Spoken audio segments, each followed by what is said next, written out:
இதான் புது OnePlus 11R red colour OnePlus box. So நம்மகிட்ட இருக்குது 16GB 256GB வேரியன்ட். இதை அப்படியே ஓப்பன் பண்ணுவோம். அட டாமி விழு. Never settle. என்னைக்கு தான் நம்மளை செட்டில் ஆகிடுவாங்கன்னு பார்ப்போம். OnePlus 11ல இருந்த மாதிரியே ஒரு நல்ல கேஸ், ஒரு கிரீட்டிங் எப்பயும் கொடுத்துருப்பாங்களா, அது இங்கே சிம் எஜெக்டர் கொடுத்துருப்பாங்க. ரெட் கேபிள் கிளப்போட membership card and quick start guide, safety guide, OnePlus stickers. நீங்கள் OnePlus ஃபேனாக இருந்தீங்க அப்படின்னா இந்த மாதிரிலாம் எடுத்து உங்களுக்கு பிடிச்ச இடத்துல வந்து ஒட்டிக்கலாம். இன்னும் பச்சை பிள்ளையா இருக்கேடா. உங்களை வெயிட் பண்ண வைக்க விரும்பல, இதுக்காக தான் வெயிட் பண்ணிட்டு இருப்பீங்க. அதனால ஓப்பன் பண்ணி ஃபர்ஸ்ட் காமிச்சிடுறேன். This is the OnePlus 11R. 11 கிடையாது, 11R. 11ம் 11Rம் பார்க்கறதுக்கு கிட்டத்தட்ட ஒரே மாதிரி தான் இருக்கு. என்ன இந்த இடத்துல உத்து பார்த்தீங்கன்னா ஹேசல் பிளேட் இருக்குமா, அந்த ஹேசல் பிளேடை காணும். ஈவன் இந்த டிஸ்பிளே கூட பார்த்தீங்க அப்படின்னா கர்வ்டா OnePlus 11 மாதிரியே கொடுத்துருக்காங்க. ஃபோன் பார்க்கறதுக்கு அல்ட்டியா இருக்கு. OnePlus 11 வந்து கையில் எடுக்கிறப்போ ஒரு மாதிரி சொரசொரப்பா இருக்கும். இங்க நல்ல வலுவலுன்னு கையில் எடுக்கிறப்ப பார்த்தீங்க அப்படின்னா அந்த ப்ரீமியம் ஃபீல் இதுலயும் கிடைக்குது. 10Rல வந்து அலர்ட் ஸ்லைடர் கிடையாது, அதுல தான் தூக்குனாங்கன்னு நினைக்கிறேன். இதுல அலர்ட் ஸ்லைடர் கொடுத்துருக்காங்க. OnePlus பொழைச்சிக்கிருவ. அதே 100 watt charger, charging cable. Phone பார்க்க வேணா OnePlus 11 மாதிரியே இருக்கலாம், பட் நிறைய டிஃபரன்ஸ் இருக்கு. இதுல ஃபர்ஸ்ட் பாத்தீங்கன்னா ப்ராசஸர் Snapdragon 8+ Gen 1 ப்ராசஸர் வந்து யூஸ் பண்ணிருக்காங்க. 8 Gen 2க்கும் 8+ Gen 1க்கும் பெரிய டிஃபரன்ஸ்லாம் இல்ல. அண்டர் 40Kல உண்மையிலேயே பாத்தீங்க அப்படின்னா one of the best processor. Combination up to 16GB LPDDR5X RAM இருக்கு. இது பத்தல அப்படின்னா OnePlus 11 மாதிரி எக்ஸ்ட்ரா ஒரு 12 போட்டுக்க 28GB RAM use பண்ணிக்கன்றாங்க. 28GB RAM வச்சு நான் என்னடா பண்ண அப்படின்னு கேட்டீங்க அப்படின்னா அப் டு 44 அப்ளிகேஷன் வரை நீங்க ஓபன் பண்ணி வச்சிருந்தாலும் எந்த பஞ்சாயத்தும் வராது. மல்டி டாஸ்கிங்ல ஒவ்வொரு ஆப்பை ஸ்விட்ச் பண்றப்பையும் அப்படின்னா அவ்வளவு ஸ்மூத்தா ஒர்க் ஆகும்னாங்க. நாங்களும் ட்ரை பண்ணப்ப பாத்தீங்க அப்படின்னா எந்த ஹேங் ஆகுது, லாக் ஆகுது, எந்த பஞ்சாயத்தும் இல்ல. இதை ஹேண்டில் பண்றதுக்கு RAM விட்டா அப்படின்ற அதே டெக்னாலஜி இங்கேயும் கொடுத்துருக்காங்க. எந்த ஆப்புக்கு எவ்வளவு RAM வந்து அலோகேட் பண்ணும் அப்படின்ற எல்லாத்தையும் இதுவே பாத்துக்கிறோம். மெமரி அப்படின்னு வரையில 2 வேரியன்ட் லான்ச் பண்ணிருக்காங்க. UFS 3.1 ஸ்டோரேஜோட லான்ச் பண்ணிருக்காங்க. சோ 2 சிம் கார்டு தான் போட முடியும், மெமரி கார்டு போட முடியாது. சோ இந்த டாப் ஹார்ட்வேர் வச்சுட்டு கேம் விளையாடட்டி எப்படி, நாங்களும் ஒரு சில கேம் வந்து ட்ரை பண்ணி பார்த்தோம் நல்ல ஹை செட்டிங்ஸ்ல. சோ ஒரு 1 hour கேமிங்ல பாத்தீங்க அப்படின்னா பெருசா ஹீட்டிங் இஷ்யூ இல்ல. ஏன்னா 3D கூலிங் சிஸ்டம் வந்து கொடுத்துருக்காங்க. இதுலயே பெரிய வேப்பர் சாம்பர் கூலிங் சிஸ்டம் வந்து கொடுத்திருக்காங்களா. 10R 10 Pro இதெல்லாம் கம்பேர் பண்றப்ப ஹீட் பெருசா ஆகாதுன்னாங்க. லைட்டா கையில புடிச்சிருக்கிறப்ப கேசிஸ்லாம் போடல அப்படின்னா லைட்டா வார்ம் ஆற ஃபீல் இருக்கு. ஹீட்டிங் பெருசா இல்ல. தவிர கேம் விளையாடுறப்ப ஹைப்பர் பூஸ்ட் என்ஜின் அப்படின்னு ஒன்னு கொடுத்திருக்காங்க. இது என்ன பண்ணுது அப்படின்னா ஓவரால் கிராஃபிக்கையும் கேம் பிளேயும் பாத்தீங்க அப்படின்னா நல்லா இம்ப்ரூவ் பண்ணி கொடுக்குது. ஓவரால் பர்ஃபார்மன்ஸ் அப்படின்னு வரையில 11க்கும் 11Rக்கும் டே டு டே லைஃப்ல ஒண்ணா வச்சு யூஸ் பண்ணீங்கன்னு வச்சுக்கோங்களேன், பெரிய டிஃபரன்ஸ்லாம் ஃபீல் ஆகாது. அந்த அளவுக்கு தான் பர்ஃபார்மன்ஸ் இந்த பட்ஜெட்ல சூப்பரா பண்ணிருக்காங்க. பர்ஃபார்மன்ஸ் மட்டுமா, டிஸ்பிளேயும் பாத்தீங்க அப்படின்னா அதே மாதிரி கர்வ் டிஸ்பிளே வந்து ட்ரை பண்ணிருக்காங்க. 6.7 இன்ச்ல 120 Hz ரெஃப்ரெஷிங் ரேட் இருக்கு டிஸ்ப்ளே தான் கொடுத்திருக்காங்க. ஆனா இது LTPO பேனல் கிடையாது. அதுக்கு பதிலா ADFR 2.0 அப்படின்னு ஒன்னு கொடுத்திருக்காங்க. இது என்ன பண்ணும் அப்படின்னா 40 Hz ல இருந்து 120 Hz வரை எந்தெந்த ஆப்புக்கு என்னென்ன மாதிரி தேவைப்படுதோ அதுக்கு ஏத்தாப்புல அந்த ரெஃப்ரெஷிங் ரேட் வந்து மாறிக்குது. பிரைட்னஸ் அப்படின்னு பார்த்தாலும் பீக் பிரைட்னஸ் வந்து 1450 nits கொடுத்திருக்காங்க. உச்சி வெயில்ல நீங்க யூஸ் பண்ணணும், எடுத்து பார்க்கணும் அப்படின்னு நினைக்கிறீங்கன்னா பயப்படாம பார்க்கலாம். சோ பெருசா கிளாரோ இல்ல டிஸ்ப்ளே வந்து விசிபிள் இல்லாம தெரியுதோ அப்படினா இல்ல, பளிச்சுன்னு தெரியும். In display finger print sensor 11ல தான் பாராட்டினேன். கரெக்டான பொசிஷன்ல வச்சிருக்காங்க அப்படின்னா இதுல ஏன் மாத்துறாங்கன்னு தெரியல, இங்க வச்சிருக்காங்க. சோ கரெக்ட்டா நல்லா ஃபாஸ்டா அக்யூரேட்டா வந்து அன்லாக் பண்ணுது. பட் கீழ இருக்கு இல்லையா, இது பழகிறதுக்கு லைட்டா கொஞ்ச நாள் வந்து கை வலிக்கும், அதுக்கப்புறம் அதுவே பழகிரும். சோ நடுவுல OnePlus 11 மாதிரியே வச்சிருந்தாங்கன்னா என்ன நல்லா இருந்திருக்கும். Face unlock also good. இதை தவிர நீங்க எதிர்பார்க்குற ஹஸ்டியா 10+ இருக்கட்டும், i1 L1 இருக்கட்டும், இல்ல DCI-P3 100% இருக்கட்டும், இது எல்லாமே இதுலயும் இருக்கு. டால்பி விஷன் கிடையாது. ஏன்னா காசு கட் பண்ணும்ல, எதை தூக்குறது அப்படின்னு பார்த்திருப்பாங்க, டால்பி விஷனை தூக்கிட்டாங்க. அதே மாதிரி ப்ரொடெக்ஷன் கார்னிங் உள்ள கிளாஸ் 5 தான் கொடுத்திருக்காங்க. முன்னாடி மட்டும் இல்ல, பின்னாடி அதான் கொடுத்திருக்காங்க. ஓவராலா 40K நல்ல டிஸ்ப்ளே தான். அந்த செல்ஃபி கேமரா மட்டும் ஓரமா வச்சிருந்திருக்கலாம். நடுவுல வச்சதுனால வேற ஏதோ கம்பெனியோட போனை பார்க்குற மாதிரியே ஒரு ஃபீலிங்.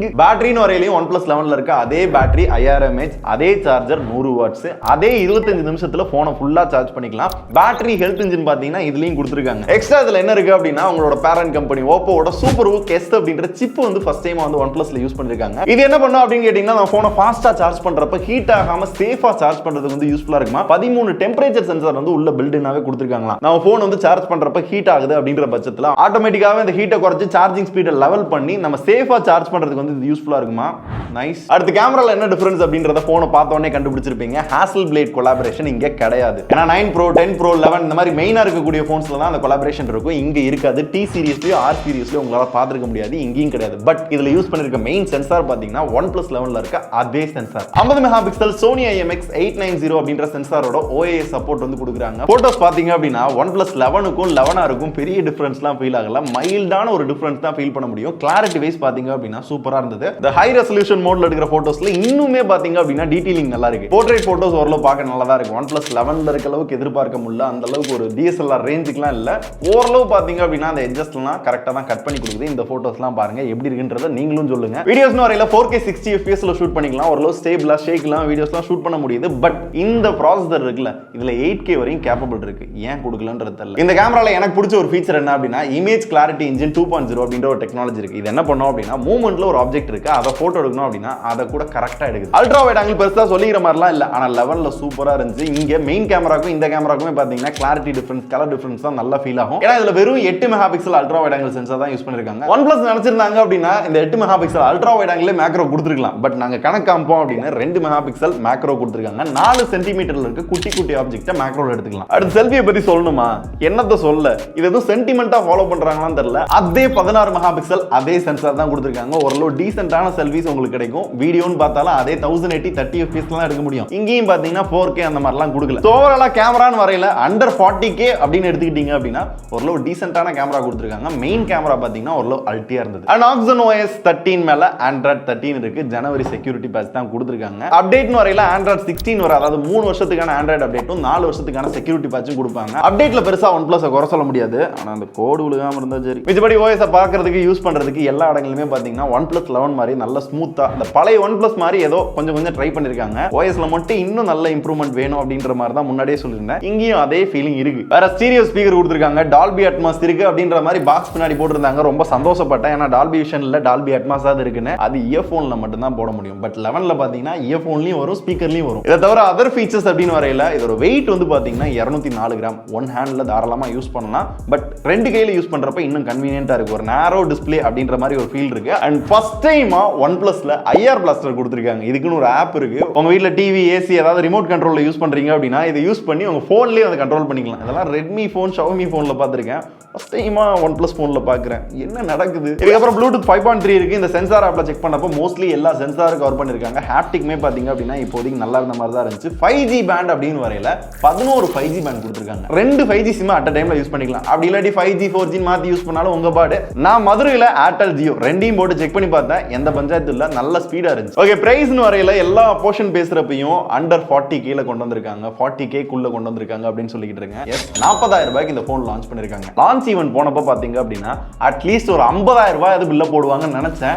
40,000 ரூபாய்க்கு லான்ச் பண்ணுவாங்க நான் கூட எதிர்பார்க்கல. 40,000 ரூபாய்க்கு 8+ Gen 1 கர்வ் டிஸ்ப்ளே, கேமரா ஓரளவு நல்ல கேமரா, பர்ஃபார்மன்ஸ், பேட்டரி எல்லா வகையிலுமே பாத்தீங்க அப்படின்னா இந்த பழைய OnePlus மாதிரி வந்து ட்ரை பண்ணிருக்காங்க. பிரைசிங்மே பாத்தீங்க அப்படின்னா ஃபிளாக்ஷிப் கில்லர் அப்படின்னு தான் OnePlus கூப்பிட்டுக்கிட்டு இருந்தாங்க. இப்பதான் ஃபிளாக்ஷிப்பா மாறினாங்க. மறுபடியும் அந்த பேர் எடுக்கிறதுக்காக பாத்தீங்க அப்படின்னா பிரைசிங் ஓரளவு நல்லா பண்ணிருக்குமா தோணுது. இதுல இன்னொரு மேட்டர் என்ன அப்படின்னு பாத்தீங்கன்னா பட்ஜ் Z2 இருக்குல்ல, 5,000 ரூபாய் வருது. அதை ப்ரீ புக் பண்றவங்களுக்கு ஃப்ரீயா வேற கொடுக்குறாங்க. அப்படி பாத்தீங்கன்னா 35,000 ரூபாய் கணக்கே இந்த போனை வாங்கலாம். கார்டு ஆஃபர் 1000 ரூபாய், ரெட் கேபிள் கிளப் மெம்பருக்கு எக்ஸ்ட்ரா 2,000 ரூபாய் ஆஃபர். அப்படின்றப்ப 33,000 ரூபாய்க்கு இந்த போன் கிடைக்கும். அந்த விலைக்கு எடுத்தீங்க அப்படின்னா நிஜமாவே சொல்றேன் ஒர்த் ஃபார் மணியா இருக்கும். அப்படி இல்லாம 40,000 ரூபாய்க்கு நான் கொஞ்ச நாள் கழிச்சு நான் ட்ரை பண்றேன், இந்த வீடியோ கொஞ்சம் லேட்டா பாத்துட்டு இருக்கீங்க அப்படின்னாலுமே அண்டர் 40K ரொம்ப நாள் கழிச்சு ஒரு நல்ல ஸ்பெக்குக்கு OnePlus வந்து கொஞ்சம் பழைய மாதிரியே பாத்தீங்கன்னா ட்ரை பண்ணிருக்காங்க. எனக்கு பர்ஃபார்மன்ஸ் ஓரியன்டா OnePlusல லேட்டஸ்டா இருக்க ஒரு போன்ல வேணும் அப்படின்னு நினைக்கிறீங்க அப்படின்னா கண்டிப்பா இதுவுமே ஒரு நல்ல ஆப்ஷன் தான். ஏன்னா இதுக்கு நான் 10R அவ்வளவு கழுவி ஊத்திருக்கேன். அதையெல்லாம் கம்பேர் பண்றப்ப நல்லா இம்ப்ரூவ் பண்ணி நல்ல பிரைசிங் கொண்டு வந்திருக்காங்க அப்படின்ற மாதிரி எனக்கு ஃபீல் ஆகுது. ஸோ உங்களுக்கு எப்படி தோணுது அப்படின்றத சொல்லுங்க. குறை அப்படின்னு பாத்தீங்க அப்படின்னா அந்த OS இன்னும் கொஞ்சம் பெட்டரைஸ் பண்ணணும், கேமரா இன்னும் கொஞ்சம் நல்லா ஆப்டிமைஸ் பண்ணணும், அண்ட் USB 2.0 கொடுத்துருக்காங்க. இந்த மாதிரி குட்டி குட்டி குறைகள் இருக்கு. அதே செல்ஃபி கேமரா தான் இருக்கு. இதெல்லாம் மைண்ட்ல வச்சுட்டு உங்களுக்கு செட் ஆகுமா அப்படின்றத நீங்க டிசைட் பண்ணுங்க. இது எனக்கு தோன்ற விஷயம். ஓகேவா? அவ்வளவுதான்பா. நன்றி, வணக்கம்.